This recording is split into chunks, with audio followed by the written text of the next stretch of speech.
Good morning, everyone. This is Denise from Essential Wellness and Plant-Based Mama here in Ningbo. And today, as part of our interviews for Plants for the Planet, the Plant-Based Festival in Ningbo, we are interviewing David Jung. David is here today to introduce his new product, Omnipork, and to join with us in discussing how plant-based alternative to pork is set to disrupt the animal-based food industry in Asia and China. We also hope to have time to discuss the future of plant-based entrepreneurship and how to promote more plant-based startup companies to service both the plant-based / vegan and also the non-vegan communities. So welcome, David. Thank you. Thank you for having me. Great to be able to share, anything I know about this space and about Green Monday, Green Common, Omnipork with your audience. So, we are based in Asia. I'm Asian. So we know that the most consumed meat is pork. Of course, in North America, beef and chicken are the most consumed animal protein, but Asia by far is pork. 65% of meat consumed in China is pork. Now we use, it's everywhere. It's a staple, basically. It's almost like rice, it's a staple. And the way Asian people cook meat or pork is very different from Western people. So, Americans, for example, pork to them is bacon, is sausage. But to us, pork could be kind of a filling within a dumpling. It could be used as a patty. It can be used for so many purposes. In Hong Kong, of course, we use it in dim sum. So, so for us, Omnipork is designed to be a plant-based meat alternative that can be applied to Asian cooking, just like our applications of pork, but a plant-based vegan version. Now, in the last year since we launched, we're very delighted to say that, hundreds of restaurants and chefs have used it and incorporated in their cuisine, whether it's Chinese, Thai, Korean, Japanese, Taiwanese, you name it. There are a lot of chefs and restaurants that are using it. Of course, there are many home chefs that are using it for their own home cooking. The Omnipork is designed to be very versatile. You can steam, pan fried, deep fry, whatever you want to do with it. So we are very happy to say that, majority, if not all the people who have used Omnipork have been very much blown away by it. And we certainly have fooled a lot of meat eaters. Really? That's great. Yeah. It always amazes me when I see videos of people in places like Burger King, Hungry Jack's, and they're eating one of the Impossible Burgers or the Beyond Burger or whatever it is, and they don't know the difference. Yes, I think, if there anyone who asks, how is this different from the traditional mock meat that, Asian countries had before, I think we are taking it leaps forward, not just Beyond Meat or Impossible Foods, but all these companies, generally speaking, we are taking it leaps forward to the point that it is equivalent or better than real meat. So from a texture, mouthfeel, nutrition, everything, and of course, sustainability. Would you mind telling us just briefly the customer base of the people consuming? Because as you mentioned about the previous vegan alternatives, they pretty much were restricted just to the vegan and the Buddhist restaurants, weren't they?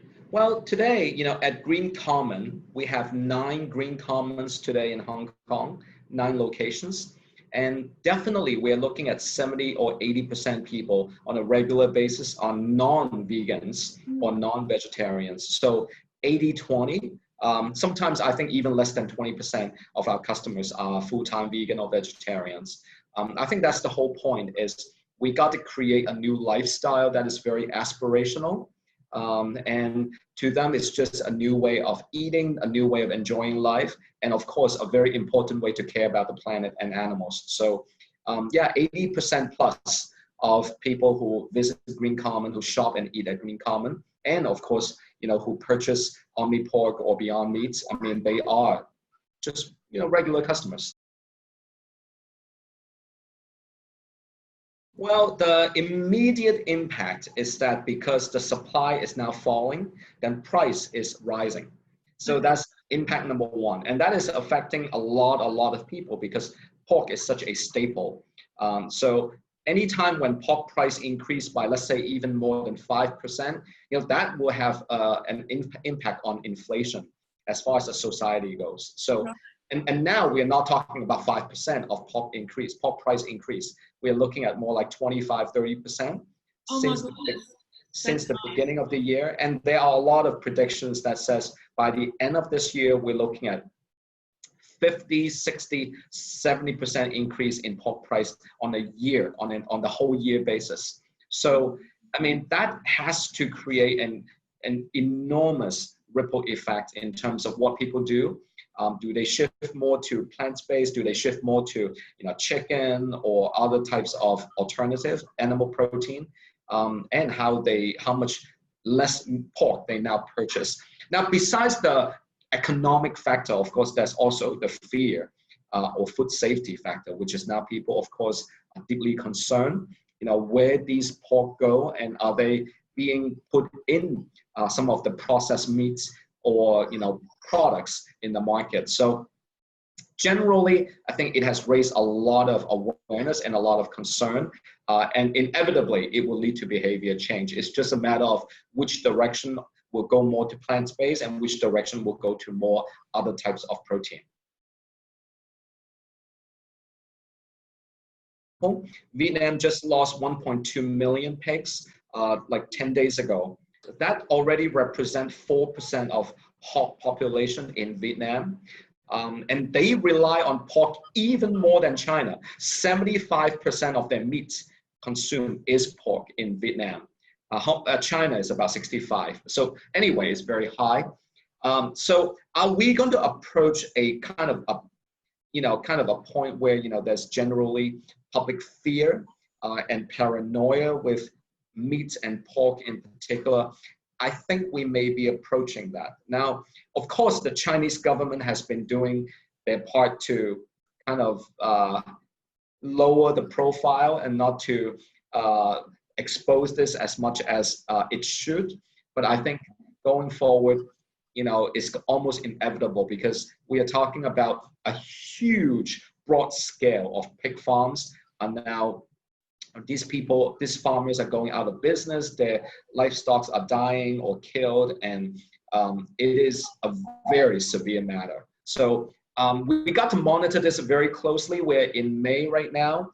Of course, in the next 3 to 6 months, I mean, if these situation deteriorates, we may be looking at a very severe situation. First of all, we work with Beyond Meat. Beyond Meat, of course, now is very famous, and the Beyond Burger is iconic in many places, including at our Green Commons stores. We distribute Beyond Burger in many countries in Asia, including Singapore, Thailand, and very soon mainland China. So that's Beyond Meat, and the super big names you mentioned, Bill Gates, Leonardo DiCaprio, they are investors of Beyond Meat. Okay. Now, on the other hand, Omnipork is part of a company called Right Treat, and Right Treat is entirely my company, our company. So it's unrelated to Beyond Meat. So it is homegrown from a China standpoint. You can say it is homegrown. We have food scientists in North America who are developing the formula for Omnipork. And our production at the current level is done in Thailand. So we are shipping it from Thailand to, let's say, Hong Kong or Singapore and very soon China. Now, the reason for that is because if we target the Asian markets, then there's no reason to ship them to manufacture them in North America versus to do it within Asia. So, everything is going to be cheaper from a logistics, transportation, and, labor standpoint as well. So, so we are, number one, we're two separate companies, but in terms of Omnipork, yes, you can consider it an Asian homegrown company. We look forward to bringing it to China. I mean, and that will happen very soon. And I think that will be a game changer. That will impress particularly locals, because at the end of the day, you know, how Asian people cook, So my personal motivation, and at the end of the day, we're talking about food. So I'm not going to lie and say that I'm not benefiting from this, because I am a vegetarian. And I have lived through the dark ages of not having any choice. So Omnipork xiaolongbao, like Omnipork dumpling, right? I mean, like people always ask me, why do we need to create meat alternative? Do I miss meat, for example? Now, my answer to them is, I don't necessarily miss meat, but there are cultural food that I absolutely miss. Yes. Dumpling is the perfect example. So now dim sum, okay, when I go to, I'm from Hong Kong, I live in Hong Kong. Dim sum is the #1 food culture here. Now, when I go to a dim sum restaurant, I got nothing to eat. Zero. I can relate to that.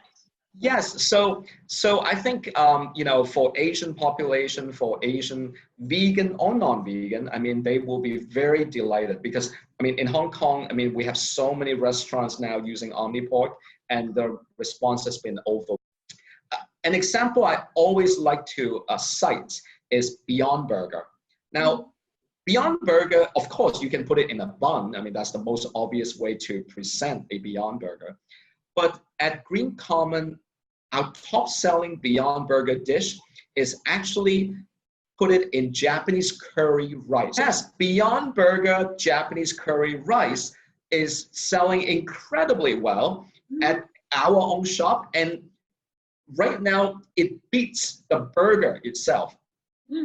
What I love is when we give these products and ingredients to chefs and families, they can make a million different recipes from it. And I enjoy seeing that very much, because there's no reason to restrict anyone on how they cook.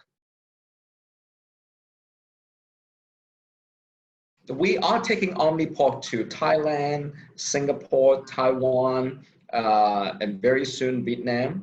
There's no reason why we cannot bring Omnipork to the Philippines. We already are bringing Beyond Burger to the Philippines. So as now we have this network of distribution, we can absolutely ramp up kind of the overall distribution within the region.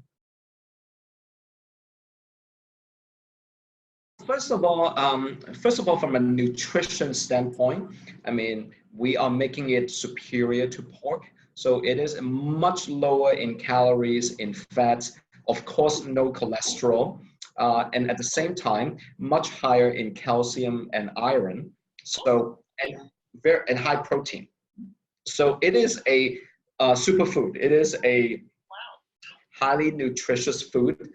It's not faking pork just for the sake of faking. It really is to create a better product from a nutrition standpoint.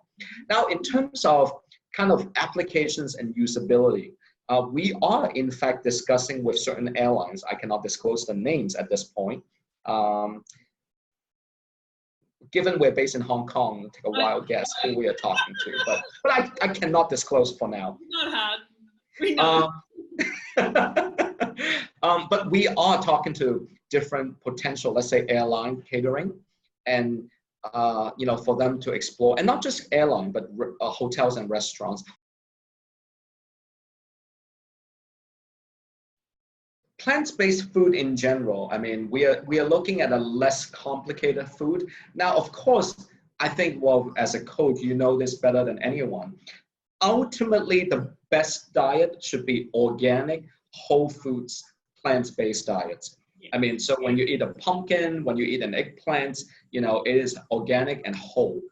However, I think for, urban metropolitan people, many people do not have time to cook. Actually, nowadays, many of them don't know how to cook. So to give them something that is much more urban lifestyle friendly, and similar to the mouthfeel that people are used to from a, again, from a food culture standpoint, social standpoint, that's very important. So, I mean, we are providing a very, very good alternative. And yes, I mean, it avoids many of the problems in meats like hormones and antibiotics nowadays, and GMO. So we avoid all of those, which is a significant upgrade from meats nowadays. Do you think that the governments in Asia will start to get wise and think of using something like Omnipork as a product in the schools? I think, well, number one, within Asia, Singapore government is probably the most forward-thinking.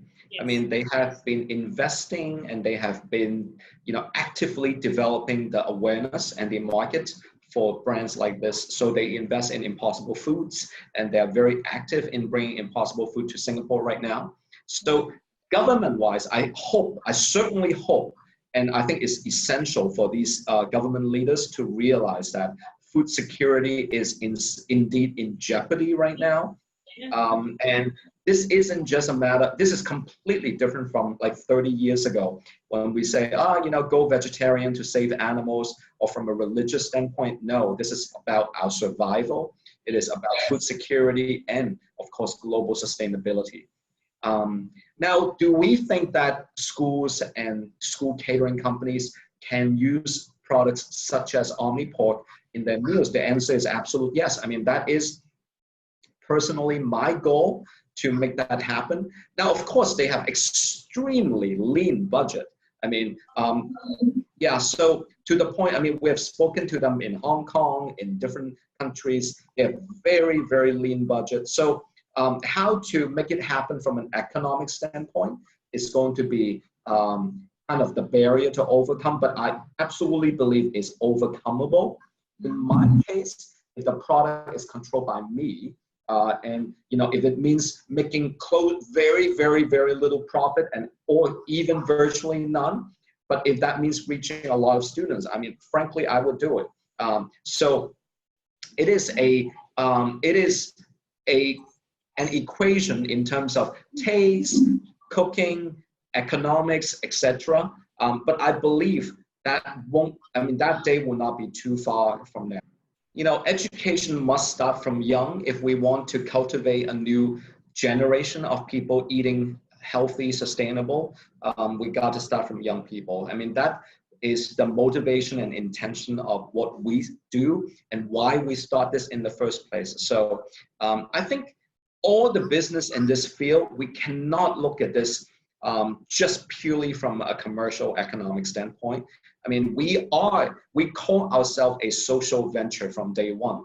I mean, we are a mission-driven organization. We have our nonprofit arm, we have our business arm, but the business arm is to create the solutions to address the problem. So ultimately, the intention is the same, which is to solve this global urgent crisis, health, environment, and animals. So if we can, whatever it takes to reach the level for students to be able to enjoy this, we hope to make it happen.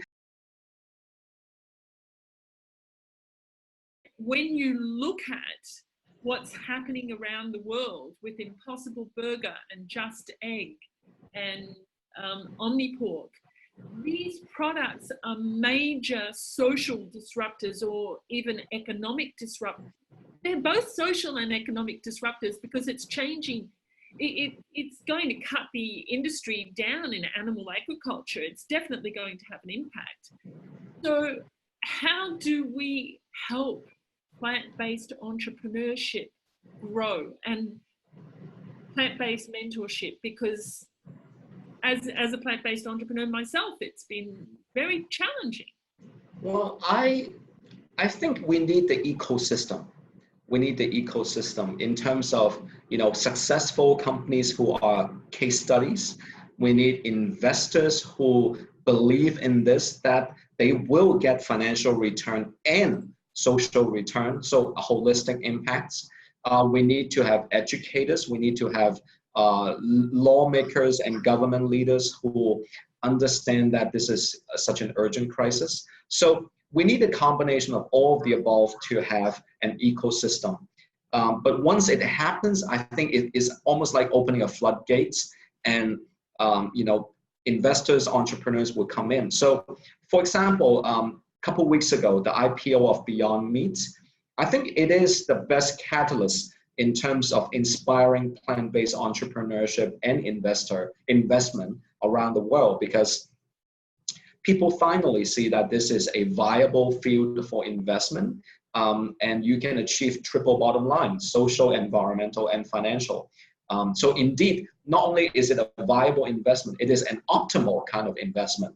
From an entrepreneur, they invest their time and know-how and creativity. From a financial investor, they invest their money and financial resources, et cetera, et cetera. So I believe this space is about to get wide open. The IPO of Beyond Meat is a watershed moment for that. And, we are getting, now personally, I try to accommodate and be as open as I can in terms of sharing my knowledge. I am a person who is, I want to share, no matter how much I know or don't know, I want to share that, because if we want to change the world, it's not going to be just 6 or 7 companies. We need 6,000 to 7,000 or 60,000 to 70,000 companies, whatever that means, to come up with a lot of products, a lot of brands, a lot of innovation. So we need many more, whether it's called Beyond Meat or Just, whatever these companies are, we need many more, because somewhere in, I don't know, in Japan, in Australia, in Cambodia, in India, how many billions of people are living in those countries who do not have access to, plant-based innovation at this moment. So, and even within China alone, 1.3, 1.4 billion. Gosh, that is a gigantic market, and people need a lot of different type of food. So even within pork, even within beef, even within chicken, again, there are a million ways to cook it. There are a million ways to present it. So I try to be as transparent as possible and as open as possible in terms of sharing the little knowledge and experience that I have, in order to create the whole ecosystem. Now, of course, at the end of the day, I have my time constraint in terms of, I still need to go to sleep. And of course, we are busy with so many things happening simultaneously, but I care deeply about creating the ecosystem. This year may be kind of the tipping point. We are seeing, I am getting more invitations to speak at events within China or within Asia, and there are more activities now. So yes, you're right. As recent as even 12 months ago, it was still relatively a very, very new topic with little interest. But now that floodgate is opening. So I do believe that a lot more interest will be coming in. From a corporate level, government level, and of course, startup and entrepreneur level. Just another question, is Omnipork going to be available in Australia, where my children are? In Australia? Yes. Well, yes. Of course, we cannot do like 10 things at the same time. So we are kind of, putting just different countries in a certain order. But we are getting a lot of interest in Australia. We're getting a lot of interest in Korea, Japan, and of course back in North America and Europe as well. So we are juggling so many tasks simultaneously, and we just hope to do. We want to accelerate as quickly as possible, but we are working very, very hard to accelerate our capacity to grow our team. We are hiring people, we are hiring the team in different regions, including in China. So yes, if you happen to know someone who has interest, feel free to pass my contact to them. And we are looking to expand the team in Shanghai, in Guangdong, and maybe in Australia too.